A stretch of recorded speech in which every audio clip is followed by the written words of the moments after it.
and welcome to another edition of Behind the Mic here at the AAA studios at Music Town inside of Hockey Town in downtown Detroit. And thanks to our sponsors with the AAA studios and, of course, Children's Hospital of Michigan Foundation. Thank you so much for helping us out with this great venue here and gives us a chance to bring in local musicians as I do every week. And I have another one this week. Please welcome Bret Lucas. Thank you very much. I appreciate you having me. Oh, absolutely, for sure. And we have Max over there on the drums. Yeah, thanks for having us. Pardon me? Thanks for having us. Oh, sure. Hello. Yeah, we, like I said, we just bring in the musicians. Maybe I like to think of, I like to promote the underdog, and sometimes local musicians just really have a rough time of it. And but there's so much talent, too. So it's not just that. I just love to share the talent that we have here in the Motor City, Southeast Michigan. I mean, the whole Michigan. It's amazing how many artists we have here. I could go every single day and bring someone new in here for a long, long time. So welcome, and thank you again for coming in. So. Bret Lucas, now you're mainly a guitarist, and as far as musical instruments go, and you have been doing this for a long time. First of all, yes, I have since I was a teenager. I started sitting in blues clubs when I was about 14. Okay. Yeah, amazing that I was able to do that at the time. But at 14, yeah. So got to know quite a few local musicians when I was in my teens, and a lot of those people too I'm still friends with. There's guys that remember me from back then. Do you still, because I know you do a lot of work with a lot of other local musicians and everything, so are you doing work with those people that you initially met up with and got to know? Yeah, one of the early musicians I ever met was Johnny Evans from the Holland Diablos. And we were doing a Steady Thursday down at Northern Lights for a while, like a year ago, I think. But now we just run into each other every once in a while. And Paul Randolph, and there was a guy named Terry Thunder who's passed away, but he had the Sun Messengers. And those were the initial guys that I met, which were amazing people to get around. Now, a lot of times, do you do this full-time, is it? I'm a full-time musician, okay. Yeah. And so keeps you busy. Yes, quite a bit of local stuff. I play every Wednesday at the London Chop House with another guitarist, John Rhodes. I tour with Betty LaVette. That is so cool. And, I remember you talking about that. And Betty LaVette's big name around. Yeah. Big name. Yeah, local. That says a lot about your guitar playing. Yes, Bret, and it's an honor to be playing with her, and I really can't express how much I appreciate being able to play with her, with Thornetta Davis, who I've been playing with since, I think it would be almost 20 years, maybe about 17 I didn't realize years. That long. Yeah. We had Thornetta on here, and okay. Yeah, she could have used you in here to help with the music, but it was great talking to her. I would have loved to do it. Well, next time. Yeah. When you so these are two huge names in the music industry, and not just locally. So it's like, how did you come about, getting involved with those two ladies, those amazing ladies? Well, Thornetta, I became friends with her band. At that time, it was Chris Codish and James Simonson. They had Black Beauty with George Friend. And I sat in with her. But, I think I met her. Yeah, I met her earlier. I was doing a steady thing at Cisco's Blues Club in Taylor. But and we always just she liked me back then. And so she, I don't know. George moved to California, and then I got that slot to play with her. And then with Betty, I was playing with Al Hill, who was out of Ann Arbor, who's in Nashville now. And then he recommended me for that. So that was pretty cool. I met Betty the first time on the airplane going to Japan to play a gig with her, and I never met her before that. Wow. And That's met her in the aisle. That's a lot of trust. Well, she obviously checked out your music or got talked to people. You're on a plane to Japan, all of a sudden you're like, this guy's not going to work out. That's too late. Yeah, it's a little too late if he doesn't work out. So, but she's been amazing. They've all been amazing. It's just a blessing, and then now I've been producing a record for Tasha Owens, and we've co-written most of the record, and she graciously covered some of my songs. So and then Max here, we've co-produced it and mixed the record and did it at his studio, Homestead Studios. So yeah, it's been busy, and I just had a son. Oh, congratulations! Well, it's been a year. Okay, He's a year and 2 still. months, Aw. and my wife and I had our boy James. So it's been Oh, it's so been now really a dad. busy. Yeah. Does he, when you play guitar, practice or just Oh, pick it up? What does he do? He loves it. He grabs it, he strums the strings, and he tries to figure out the other parts of it, but he'll put his hands down on the neck, and it's like when he sees it come out of the case, he gets really excited. I'm not trying to make him a guitar player, but Whatever, I don't know, like exposure. Let's talk about exposure. It's he like gets used to it. I think with my wife and I think he's gonna be a doctor that can play guitar. I don't know. No, she's not pushing. We're just having a great time. Let having it a go. great time. See what happens. And then Yeah. I think if I remember, my kids are all grown. At 1, they really start doing the moves, with the dancing when they hear the music. So Yeah. yeah. He he's knows getting how to turn on the CD player and. And in the family, and I had this guy, Gregory Porter, who's one of my favorite modern, I guess he's a jazz singer, he's in that category. I listened to that record so many times because James keeps hitting the play button, so I had to put on the Clapton record, which was in there, the album, the CD, and so every day we listen to Clapton in the morning, which, that's one of my... can't go wrong with Clapton. No, I can't go wrong with that, so, but Very then cool. he dances, so... That's exciting. It just... You kind of have another, it changes your whole life, first of all, when you have kids, and so now you have, especially if he's loving the guitar when you pick it up, I mean, that's just another reason, to keep doing what you're doing. Yeah. It really does motivate me. I don't know if, I've heard this from other people too, not just musicians, but, when you see your little baby there and stuff, you start going, I have to take care of this guy. No fooling around now, No fooling around, and my work ethic is just really, now it's like I don't have much time, but it's amazing I'm doing more than I did before. I was going to say, I don't think you have a work ethic problem. You play with Thornetta, you tour with Betty, you do your solo stuff. You're involved with all these other musicians that you're session player with, and you've got a and great then work another ethic. big thing too, which I don't mean to cut you off. Every Sunday morning I play at a gospel church on the east side, praise and worship, on the east side of Detroit. And that's been a really cool thing too. In fact, it's a great story. I was giving guitar lessons to this pastor's daughter, and he invited me to the church. And I played about a month in the church, or maybe even more than that at that time. And I ran into my uncle. So my mother passed away when I was younger, and my grandparents had passed away. I ran into my mother's brother down in Texas. We were on tour. And I told him what I'm doing. I mentioned the church because it was in the neighborhood that he grew up in on the east side. And it turns out to be the church that my grandparents were married in. My mother was baptized there. Wow. And they all went to, it was a Lutheran church at the time. But it's a little, wow, it's just, I was on the altar there for so many months at the time. And to realize that, I had no idea. It's just kind of like, wow. Did you, when amazing. you heard that, what was your first thought? I thought there was a connection because, it just, I feel like, my grandfather who always supported me with music because he was a big music lover.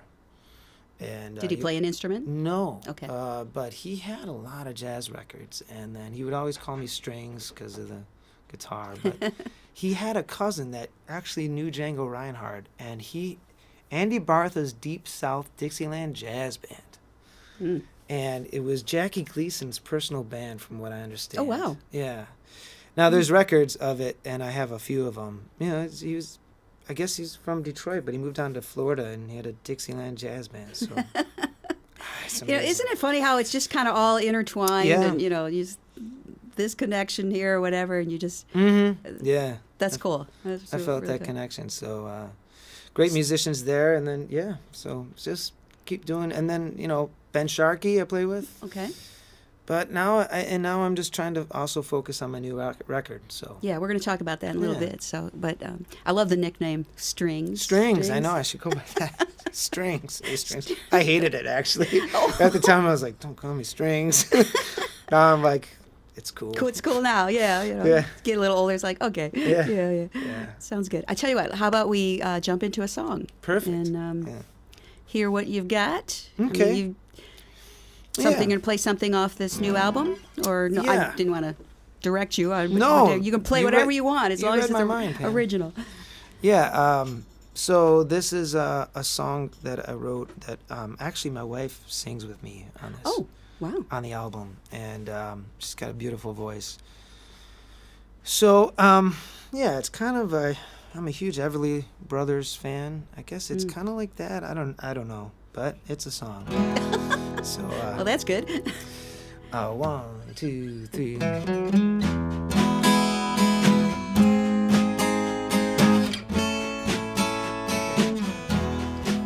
If you want, I will be your everything. I will take care of all the little things you need, so you won't be left in the cold, and your worries will never have to grow old.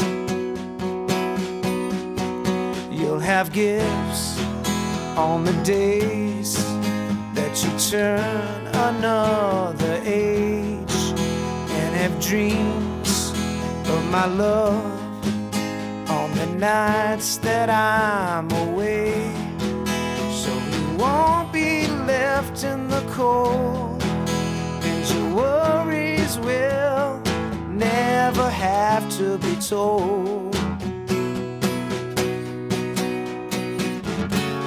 Sometimes it's hard for people to trust, but that is where we all love the most. It's deep in our souls and in our hearts. It's in our hearts. If there's doubt in your mind, or you can't leave your past behind, I assure to my soul, if you hold on, I'll never let go, so you won't be left in the cold, and your worries will never have to be told. Sometimes it's hard for people to trust, but that is where we all love the most. It's deep in our souls and in our hearts. It's in our hearts. It's in our hearts. It's in our hearts. I'm sorry, did you say it was on this new one? It's on the new record, Over the Seas. Yeah. Okay. Not it just released. Just released. I think Okay. it's on CD Baby, but any minute maybe it's going to Any be on minute. iTunes and Amazon. It's being processed. Oh, does that Right take a long now. time or something? I don't know. I think Okay. it should be. They said it could be a couple days, could be a couple weeks. I Okay. don't know. But Now, is this this isn't the first solo CD you put out, is it? That- no, it's Second? it's technically my second. Okay. And I had another one called Second Avenue Crush, Right. which is on iTunes and Okay. stuff. And I can't remember the quote I heard about. You were saying about the acoustic. It's kind of like your chance to just kind of like and just Yeah. get it down a little bit, and it's a little Yeah. different than all these other bands you play with and the things that you do. So. Do you Yeah. think you think you need that kind of stuff? Just sometimes when you're involved with so many other people's bands and music and everything, that you just need that thing to just kind of de-res and put a more of acoustic sound down. Yeah, I mean, I feel like the acoustic guitar, and I have a classical guitar too. I think that they're in a way more of an expressive instrument sometimes, because it's just you and that instrument. There's no, cables connecting it. I mean, I'm a huge fan of electric guitars. I got a bunch of them, and amplifiers, and pedals, and it can get a little bit like into that world. But when you scale it down, just you and a guitar, it's definitely, what are you going to do with this, and how are you going to make it become you? So. And I don't know the artist, but I heard this years and years ago. It was a big name man and artist, and he said, if you cannot just get up with plain piano, not the whole keyboards with all that other stuff you can turn the knobs and everything, strictly piano and a acoustic guitar, if you can't get up and perform with that, you're not a musician. And I thought, well, that's pretty rough, but that makes a lot of sense. Yeah, you take away all the frills and stuff, distortion on the guitar and stuff, and what is it like just you and that guitar? So back down to the grassroots of it, Yeah. And I would imagine that helps with the story writing too, because it's so simple. Yeah. Yeah, writing songs for me is, I wrote a lot of songs throughout my 20s and 30s, and it's like, now with the baby, it's a little more difficult at night to start singing. Yeah, and I have a lot of songs written. In fact, I probably have like 5 more albums of different stuff. 5, Are you 6 just or not more. happy with it to put out, or you just haven't got the time? Money, time, studio time, stuff like that. It's been a little difficult. But speaking of that tambourine, Max has been really, like, we've been working on a lot of stuff together too. We write together, and so and able to go into his studio. So we have a few more projects, and he's going to help me release a few more too. Okay. I kind of want to get more out there. Yeah. So. I mean, that would also help, not like you need help on this one, but, for other musicians listening to this, if people were thinking like, oh, I would love to have this guy on my, help me out, as a session musician. Like I said, you're very busy with all of that, but, the more stuff you have out that people can hear you either, on disc or able to be heard, if not just live, that would help your business. Yeah, definitely. I feel like, it's an interesting day because people are not making as many CDs, but in a way the CD is to me like a novel or a book, instead of just the singles, which are kind of like, in my head, like a short story. Right. So, I still release albums like CDs because they do tell a story. Kind of like to read a whole book instead of just a little excerpts. But people's attention these days, unfortunately, and there's this different. There's a campaign going around. I don't know how long. It's fairly new, from my understanding, that they're trying to bring back the art, like the covers and things like that. Yeah. Because that was a huge thing. Visually, when you look at a record, it paints a picture of how you hear it too. I've another analogy. Which I have only a few, is a car. Those are 2 good ones, Like, you can look at a really cool sports car, maybe you think, oh man, I would pay that much money for it or something. But maybe the engine, maybe the pistons are shot on it. Who knows? It's like, it looks amazing from the outside, and then you could have a car that doesn't look so amazing, that runs really great. People are like, oh, it's rusted. But if you have the best of both worlds in that, with the great artwork and the great music, that's what everybody seems to want. Never heard anyone compare a car to an album. I know. Well, we are in Detroit here, so. That is true. It is the Motor City. It's the Motor City, so. Motown, we're in Music Town. They kind of go together, But it does paint that picture of how you look at it, I think of the records that influenced me, big time. What were the records that influenced you? Ooh, there's a lot of them, A few come to mind off the top of your head? Well, one of the first blues records, because I do a lot of blues stuff. I'm huge into that. It was a Muddy Waters record. And just staring at Muddy Waters' face. Like, wow. What's that? That album with just his face. Just his face. Oh, right, yeah. right. He just like... So when you're looking at Muddy Waters' face, that inspires you to just write something or play something? Well, when you listen to the music, he, it's like, especially in the blues world, there's a few of those, Little Walter, there's a record called I Hate to See You Go, and like, Little Walter was the guy in Cadillac Records in that movie where he was beat up by the police and stuff, and scars. You could see all these scars on his face. I mean, it's like it's not an airbrushed face. And so when you listen to the music, you just like look at that person and the story that they have to tell, you know. And then, you know, other records like Hendrix, and, you know, I was into Hendrix a lot, I still am, and Cream and all of that. And that stuff, you look at it like, wow, there's something to that, you know. That definitely paints the sound, you know. So. It's funny you said that Hendrix, because someone said, was it you, that you think Hendrix meets Ventures? What was that from? Oh, so I had another band with James Simonson and Ty Glass, a trio called Saint Cecilia. That's one. And it's like half instrumental and half vocal. But yeah, that's why, like, the Ventures thing, I'm a huge Ventures fan too. Start surfing. You know? Yeah, it has some of this kind of, it's not surf music, but it's an interesting instrumental stuff. And then it's kind of like, you know, some ripping blues guitar, like Hendrix too. So, I do my best. So. Okay. Well, there's some good influence there. You know, Jimi Hendrix. Come on, you know. Yeah. Oh yeah. And then definitely my huge local influences with Jimmy McCarty from, you know, Mitch Ryder, Detroit Wheels, the Rockets, and then Johnny Bassett, blues guy. Johnny. Didn't Bassett. you play with him as well?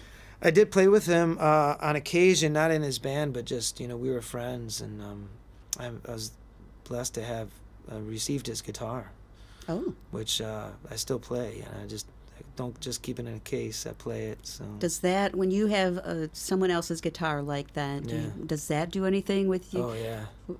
Do you feel things? What is it like? Yeah. It was hard to play anything but his guitar licks, because he was a big influence, you know. All the all those kind of blues licks were big from him, you know, to me, and I couldn't play anything but that at first. It was like hard to do anything on my own with it, and yeah, it gives me chills when I see it, but I do play it a lot. And, cool. That's cool. You know, it's good to keep it going, you know. You know, I mean, you have to imagine, you know, I mean, he did some amazing stuff, and I don't know if it was all on the same guitar or not, but, you know. It's the one he used a lot through, I believe, the 70s and 80s. Okay. And when I started seeing him in the 90s, yeah. It's a Japanese guitar called a Conrad, but it has a sweet sound, so, and beautiful That's sound. Cool. That's cool. And that he gave it to you. And Well, it was a friend received it, and okay. And then he gave it Doesn't to matter. me Where after you got I begged on my knees. Please. Yeah. So, but it worked apparently. So yeah. How about another song? Yeah, sure. All right. This one. Do I have time to talk about it a little bit? Absolutely. Okay. So, I'm a history guy. I love history. Okay. And specific era of history that you care for more than others? Yeah. Well, this tune in particular, so Native American history is one I've been on a kick on, but there's a lot of different parts of history throughout this crazy world. But this song is called "Holding Ground," and it's on the new record, and it's something that is kind of influenced.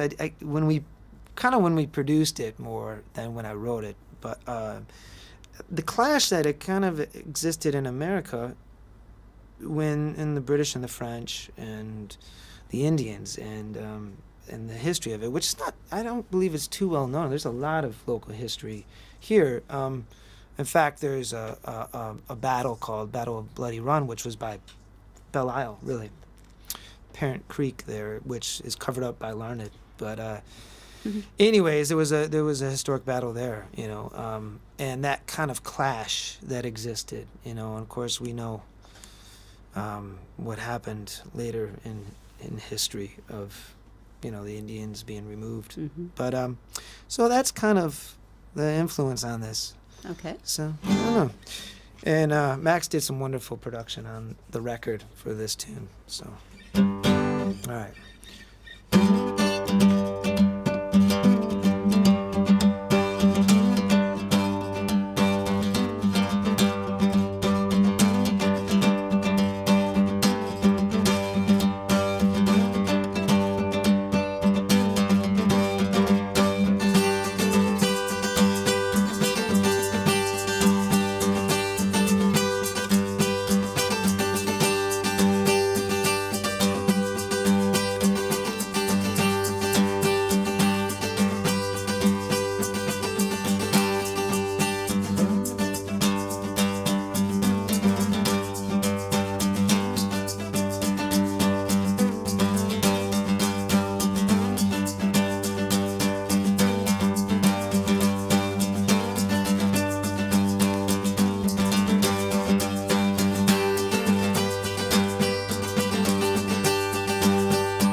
like that. That was nice. Thank you. What's that one called? You can't tell. Holding Ground. It's the only Ah. instrumental on the new record. Yeah. Yeah. Very So, nice. Thanks. You know, when you're playing that, after you telling us the story of how that came about, you can almost, see the whole thing going on. Yeah. In the wilderness. Yes. That was cool. Enjoyed it. You said Max produced a lot. He produced a lot. some of it? In fact, James Simonson, the bass player, played drums on the track, and Okay. in Seattle when we recorded it there. And then Max added this huge marching band bass drum on there, and the snare. And then we're doing the take, and he starts taking his car keys and going, and I'm like, oh my gosh! It's like you could hear like trinkets, like there would be Indian beads and stuff, people marching with like marching. belts and buckles. Yeah. Definitely has a vibe, yeah. What made you think of car keys to pull those out and start jingling your car It's keys? just the sound, I guess. You just kind of experiment and like whatever. I don't know. It's Sign of just a good kinda- producer. Yeah. Quick, car keys. Okay, here we Yeah, go. there's no reason. Just kind of just what's around me. What's for get inspired by a sound. Are you the type of guy that just constantly looking and hearing and Yeah, holding like on to certain sounds that you find? definitely. That's definitely what I'm most inspired by. Like if on my records, like if I can have a different drum sound on each song, I will if I can. Oh, interesting. Yeah, curating what the drums, how they should sound on the song, and what it needs. Yeah, so that's the most That's fun cool. for me. That sounds pretty cool. I mean, just to be that intuitive of something you might hear or whatever. Oh, yeah. It reminds me of the I saw a documentary or something years ago. One of the Star Wars movies that. The laser beam, it goes, and when they light up, and they were showing how they did that, and it was electrical, those huge electrical wires you see, the big towers, and they went to that and they just like touched it with something, and I don't remember what it was, but it made that, sound, and it's like, who would have thought that was where they got, but things like that, it's like Right. you got to think about that. Cool, love the car keys. I'm anxious to hear the full. Yeah. Production on with the CD. So Yeah, there's a mix on there. The Yeah. first tune's a little funky, electric guitar, and then there's some ballads, and it's an interesting mix. There's a boogie woogie tune on there too. Wow. Yeah, it kind of it's funny because it sounds like a really dramatically different like each song, but it's not. It's kind of somehow cohesive. There's some blues. Like slide guitar stuff on there, which is fun. Mm-hmm. But yeah, it sounds cohesive. It doesn't feel out of place. Well, sounds out of place. Well, yeah, I was just going to say, when you're saying that, I'm thinking, well, generally, when you have an album or CD, it's really important the order of the songs for how the whole feel of the album should be. Right.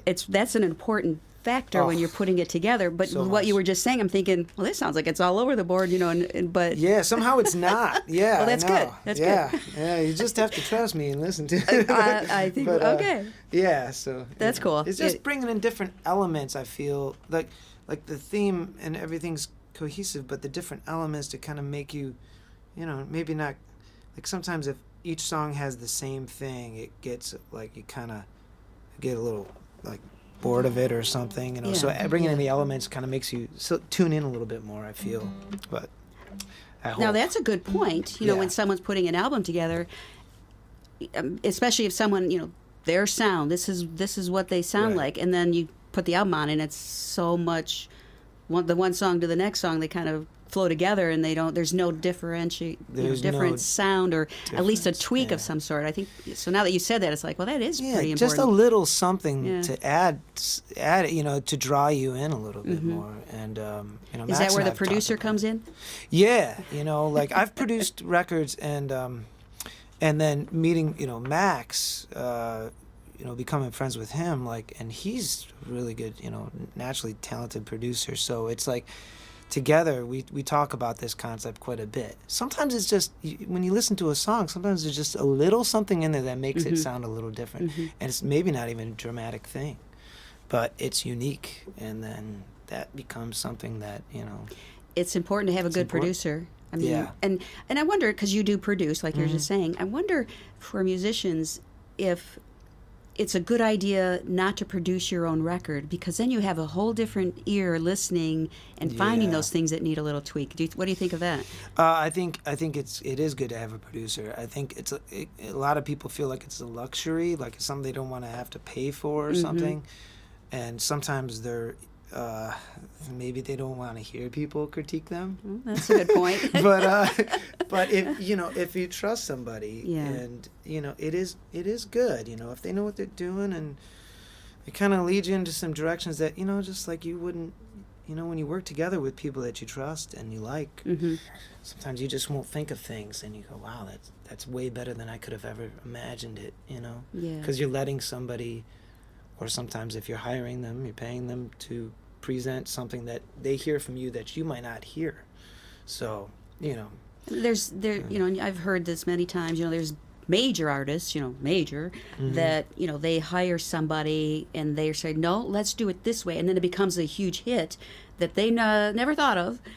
And it was like, oh, thank goodness, this producer could hear and knew what it was. Yeah. I think, I don't know, George Martin might have been one of those that just, they knew. That's their craft, so like you said, you have to trust them. Or Eminem in Detroit, Dr. Dre, somebody Yeah. who has a vision that can Yeah. see something and where nobody else does, or Yes. it's interesting. I read something yesterday. Seal, there's that tune in the 90s, Kiss from a Rose, which was a yes. huge hit. He hated that song. Really? And it wasn't up, he was doing his record, and it was like the last tune he showed the producer. That became like his biggest selling hit. Again, I mean, we could Yeah. critique our own stuff a little harsher and like, yeah, that's not going to work. But Right, you got to right. hear that professional, or the other Yeah. someone else knows sometimes more than you do. more than you Set do. the yeah. egos aside. Yes, that's a big thing. Yeah, That's a big thing, And it's it's hard. I'm a It's Leo. hard, I know. But no, you got to be humble. But if you're with professional people, people seem to, well, you'd hope. I don't know. I have hope that people treat others with Yeah. respect, Yeah. and then it's okay. But good point. I think you need that other ear to really hear things that you. Yeah. Especially when you write a song. I mean, you've been playing this over and Oh, over yeah. and trying to, whatever. It's like You have no perspective. no of- perspective. Yeah, good point. Of what it is. That's some good advice. Yeah. Yeah, you guys might have to pay a little bit, but it might be worth it, just down the line. So. Exactly. And remember too, you played with Jeremy Spencer, yeah. and he was on the original Fleetwood Mac. Original Fleetwood Mac. I mean, there's the Peter Green Fleetwood Mac, and then there's Lindsay and Yes, Stevie Fleetwood Mac, Stevie, two yeah. separate. And the Peter Green has some amazing stuff. Oh. So he was a guitarist then, and then Yeah. now you have I don't know if you're still doing the tribute band, Peter Green's Fleetwood Mac tribute band. Yes. Was that it because you worked with Jeremy? Or- No, I became a huge Peter Green fan, and then I started diving into that stuff. And this band, the Mugs, which they're really good friends of mine, and we decided to form the band to just do this music because we all found out we liked them so Yeah, much, yeah. And they weren't at that time. I mean, like people that saw Fleetwood Mac. The original Fleetwood Mac at the Grandy Ballroom or something, they knew about them, but kind of like nobody knew it. There's at so the many, time. yeah. And Bob Walsh was Bob with Walsh. the original Fleetwood Mac. There was some Yeah. good stuff they had. I like those years too. Yeah. We only do the Peter Green Welch, years. I mean. Yeah, Bob Welch, and then Danny Kerwin was the guitar player, came in later and stayed when Bob Welch was in the band too. But yeah, so through a friend, I got he's like, you should play with Jeremy Spencer, and then it became like, hey Jeremy, you want to do a record? Okay, wow, Jeremy's got all these new songs, so I co-produced it with him, and we did it at the Temper Mill in Ferndale. 2 records. Did 2 records. One called Bend in the Road and one called Coventry Blue. And we became great friends. He would stay at my apartment when we'd record. And I have a ton of stories and I bet. pictures, and I picked his brain about everything. But it was a really good time, and what an honor to be able to produce with him. He would do a vocal take, and I would have to tell him who was, Jeremy Spencer was one of the founding members, and I've always loved his music. I was like, you got to do it again. You need to redo that vocal take. Intimidating for you? Oh yeah, it's like, You know, he's such a humble person, but still, he'd be like, well, why? Well, I just think we could do a better job. Really? Did you direct him or just tell him to do it again? What did you? Yeah, Okay, I tried to direct. I mean, it wasn't a forceful thing. It was like, well, like, you know, I think, yes, you know, today your voice quality is better. Okay. And we just make it, you know, since we're here, let's get it, try Jeremy, it. If it doesn't work, I know. Could you, you know, I know. please? Yeah. But that was an funny. amazing experience. Yeah. And then, yeah, we have the Rattlesnake Shake. So it's me and the Mugs, myself and the Mugs. And this Friday, we're recording a private recording session at Max's studio because we're going to try to finally do our version of those songs. Oh, So hopefully that will be released soon. interesting. Yeah, and it's a great band. It's a lot. You know, when we play, and most of the people, if they don't know the songs, which there's a lot of obscure ones, Mm-hmm. but they know Black Magic Woman. They're like, oh, I like that Santana song, but it's really a Fleetwood Mac tune. Mm-hmm. Mm-hmm. And a lot of times they don't know we're doing all. Are you Fleetwood doing Mac songs. Hypnotized? No, no. I think that's a good later. Yeah, I that's thought that was after Peter Green. Peter left, I think. Okay, all right. Yeah. That was And, before Stevie and Lindsay. It was before. Okay. There's I didn't that- realize it was after Peter, though. Okay. They did like a number of records. Yeah, a number of records before Stevie and Okay. Lindsay came in. But yeah, Future Games, and then there's one called. You know. There's good stuff. Yeah, there's good Peter stuff. Green was amazing. Yeah, he was amazing. Yeah, so- his blues okay, that's playing. cool. So yeah, that was one of. Well, this would be an interesting record. I'd love to. Yeah, we're looking to do that. That's happening this week. A lot going on. I don't know how you keep it all straight. I mean, you're just involved with so many different artists, and your solo stuff. You got this new CD. Yeah. You said you have at least 5 CDs you could put out. And Oh, yeah. And plus, you're a new dad with A a new 1-year-old. dad. Yeah, just grinding Oh, away. my You know. goodness. You Grinding know, away. that's why you're able to do this full time. It's your Yes. business. It's true. You know, you Yes. can't just play. You know, I think I'll find a gig. You know, I mean, Right. you have to keep on it. It is a Yeah. business. So.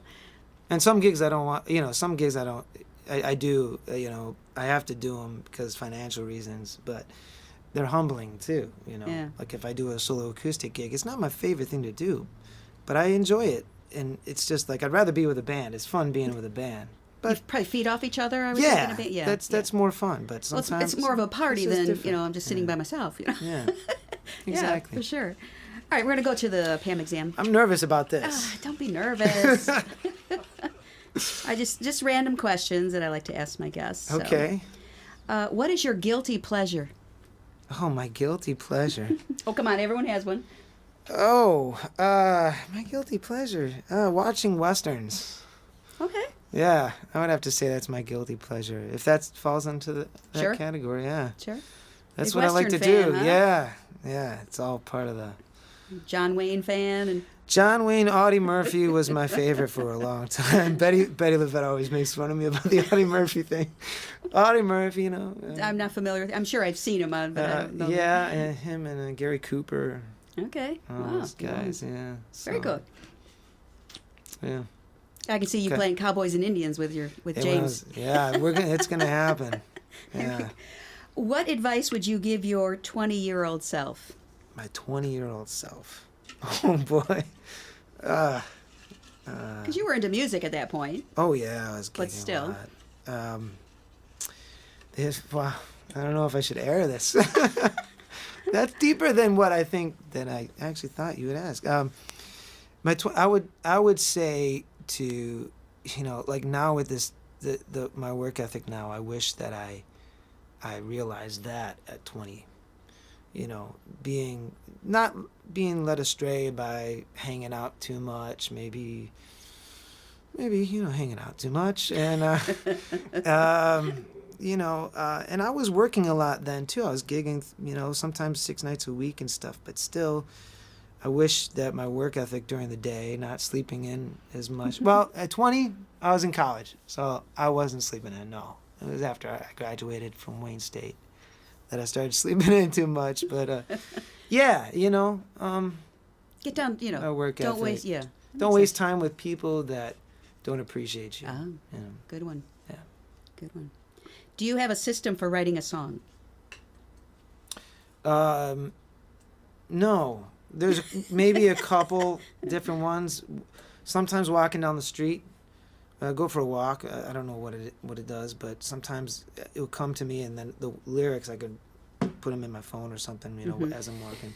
But a lot of times it starts with the guitar, and a lot of times it starts in the morning when I'm coffeeed up. Need the caffeine to write? It's not when I'm having a drink or something like that.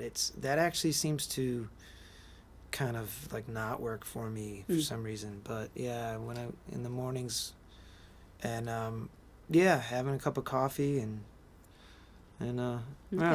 starts with the guitar, and then I'll try to add the lyrics. So. Which I was going to ask you earlier, and that does now being a dad, you have this with James, 1-year-old. Does he influence your songwriting? He does now, more on an instrumental acoustic level, because I would play guitar to him. He would fall asleep to the guitar. He wouldn't fall asleep to my voice, but I've written a number of acoustic instrumentals that I hope to one day kind of have this idea to put it together for a record and for him. And then my wife and I talk about maybe doing a kids record one day, but but yeah, he definitely influences me. He was sitting there in his swing when he was just maybe 3 months old, and he had this outfit on that said Big Truck, and I was thinking, well, maybe I could name the record Big Truck and have that picture of him that I have. So there you go. Yeah, sounds good. All right, do you have a ritual before a performance? No. Okay. No. Simple answer. If I'm there too long before the performance, on a big performance, I get too nervous. So I just kind of just act like a regular gig. I show up, maybe pushing it on time. And you still get nervous when you go out on stage? Depends.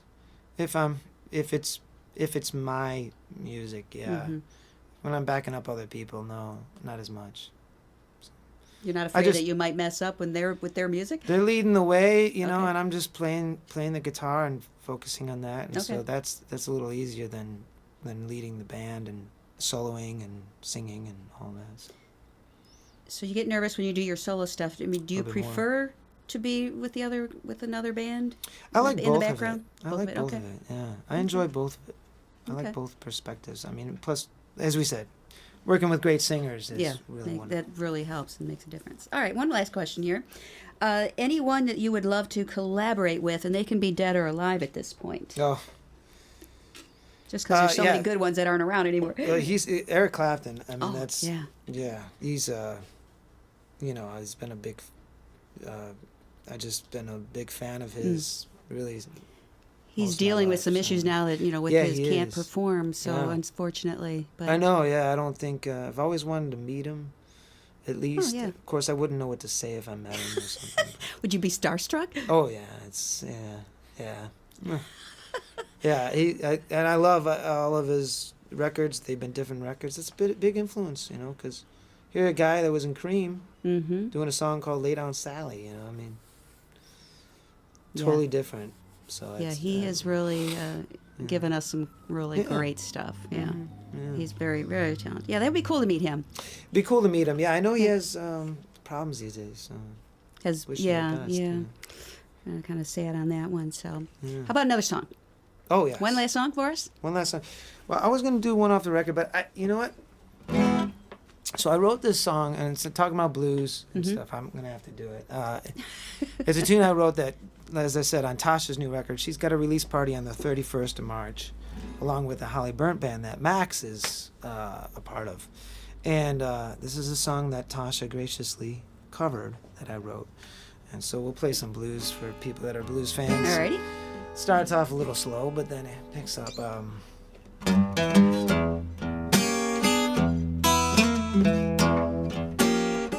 You come around, it's late at night. I have no strength to wanna fight. So what should I do when what I want to do is love you?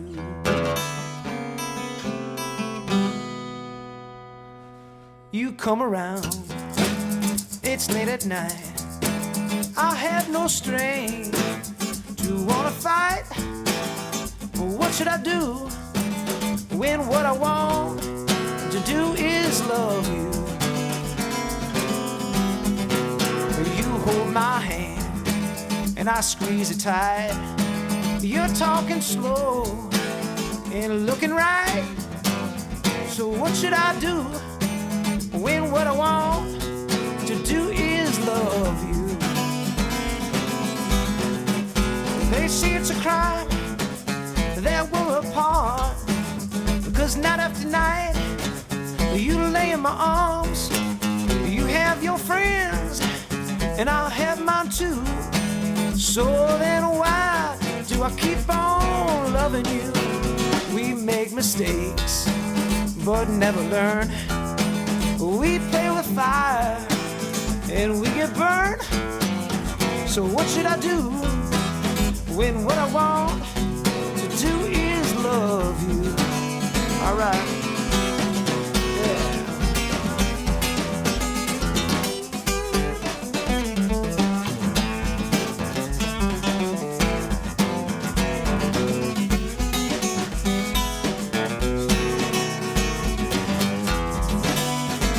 One more time.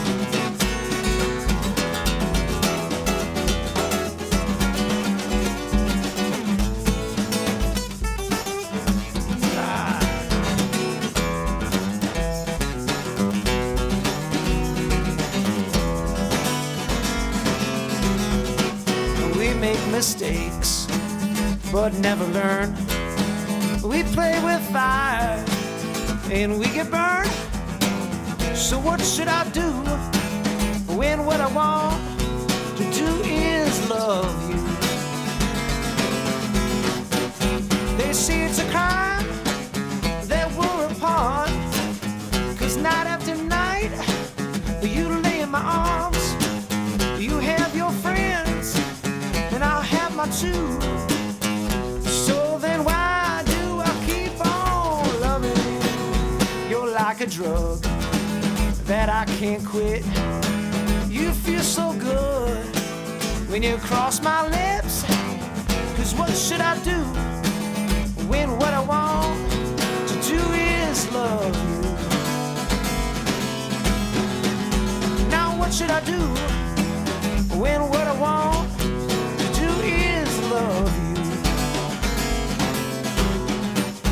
Now what should I do when what I want to do is love you?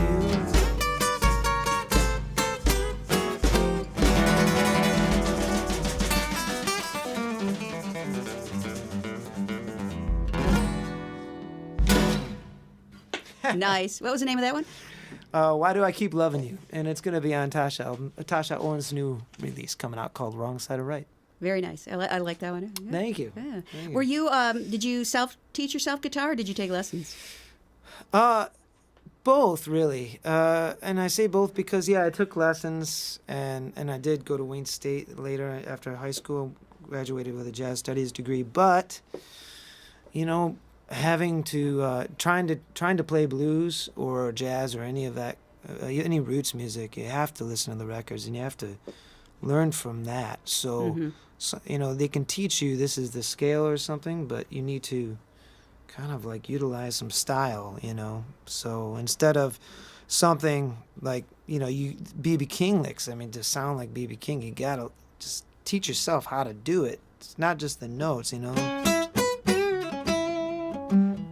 He had just such a cool style about it, you know. But so yeah, a little both, you know. You gotta just play the record, just listen, hear it, and then try sit to down and learn it note for note. Did a lot of that when I was young, you know, there's some great teachers. Just listen to the album, and you can. And then there's things that I couldn't figure out on my own. So having guitar lessons, and then, you know, in college too, this high level of music that I would have not been able to understand or figured out on my own. So, yeah, a little bit of both. So. Yeah. Doesn't hurt to have a little bit of that. But you teach guitar now too, don't you? Or still? No, I teach just actually two people at the moment, and it's even kind of hard at that because with their school schedules, Mm-hmm. when they come home, it's like about time that my son's going to be coming home, and Oh. I think he's busy and stuff. But two students, one guy is a young, really talented guitar player in Grady, and he's actually comes from Windsor. Wow. Is from Canada. His dad drives him every Tuesday to my house. They cross the border for guitar lessons, and then down the street there's a young guy, Jackson, that I teach. Who's so just two at the moment. Just another thing on your plate. Just another thing, just to one more add thing. business. But I really do enjoy teaching. It's fun. I mean, I enjoy it. It's just you can only focus on so much. So I only do a couple. Yeah. Students. Well, at least you're helping other people. Yeah. Learn the craft. So. Yeah, definitely. But and as all musicians know, it's not just the playing the instrument or singing whatever. You got to keep going. You've got to do the business end of it and find those gigs and those sessions and all of that stuff. So that takes a lot of time. Did you ever turn down someone for to use you as a session guitarist? It would seem like I would have most to people say wouldn't, but yeah. I mean, I usually accept any challenge or sometimes any session, but there's maybe been times. I mean, sometimes when you feel like that's just not going to work. Yeah, like if Clapton said, "Could you come join me on stage?" I mean, freak out, right? Yeah. Yes. No, yeah, the session thing is interesting, and I enjoy sessions. It's just such a different world being in a studio than a live gig. It's a live gig's a little more forgiving, but because you make those little mistakes, it's like, oh man, I have to do it again. But it's a challenge, and it's a good balance. Yeah. So, but no, most people that ask me to play with them, it's they're usually all really, really cool. So yeah. And at this point, they're mostly local, right? Or no? Mostly local, yeah. Okay. There hasn't been much international. I mean, or national. Besides Jeremy Spencer, and then. Well, maybe down the line. Maybe down the. He's the open road. for work.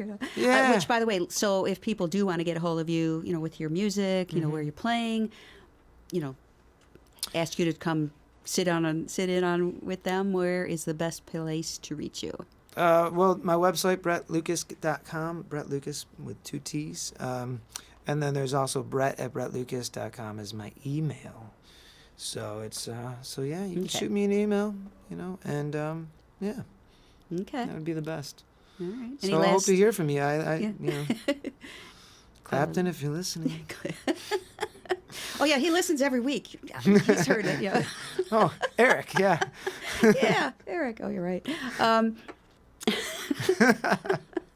I do the radio shows all the time, and it cracks me up. People say, "Oh, could you have so and so? Could you send them this message?" It's like okay, yeah. I just happen to have, and I'm trying to remember who the actual person who he was asking me to get in touch with. I was like, someone from Boston, the guy from Boston. He's like, they're playing in town. Can you, when you go talk to him, can you call him up and ask him blah, blah, blah? And I was thinking, I don't have these people on my phone number, Yeah, right. It's crazy, but anyway. And then that conversation. Yeah, like, hello? Yeah. All right. Any final words you'd like to say, Bret? I'd just like to thank you for having sure. me and being easy on the questions. I saw the Pam exam jar. That was the. I don't mean to freak anyone out. No, that was really cool. Nothing major. That was excellent. I appreciate you having me, and this is a shout out to my wife's working. She's a school teacher, so she's working, and my father. Maybe he's listening, and I'd like to thank Max. Yeah, good job, Max, for coming out here and last minute. I just got a hold of him today. So. Oh, it added a nice level to the really songs we did. heard. So yeah. Yeah, brilliant. Cool stuff. So, and we'll be at the Otis Supply on the 31st. So, Tasha's album is a big record for me too. So that's, very good. I'm very proud of that. And so we'll be there with Holly Burns Band, double CD release party. Okay. So that's Sounds where to good. catch me. We'll go to BretLucas.com and you'll get all the BretLucas.com. information on that. Yeah. Again, broadcasting live from the AAA studios at Music Town inside of Hockey Town, downtown Detroit. And thanks again to Children's Hospital of Michigan Foundation. Without them, this would not be possible. And again, thanks to all of you out there listening and watching. We appreciate that. Do this every Monday behind the mic. And thank you, Bret Lucas. Max, Thank you so much. It's been a pleasure and sounding good. So, again, thank you for tuning in. As always, I'm Pam Rossi. Appreciate it. Have a great week.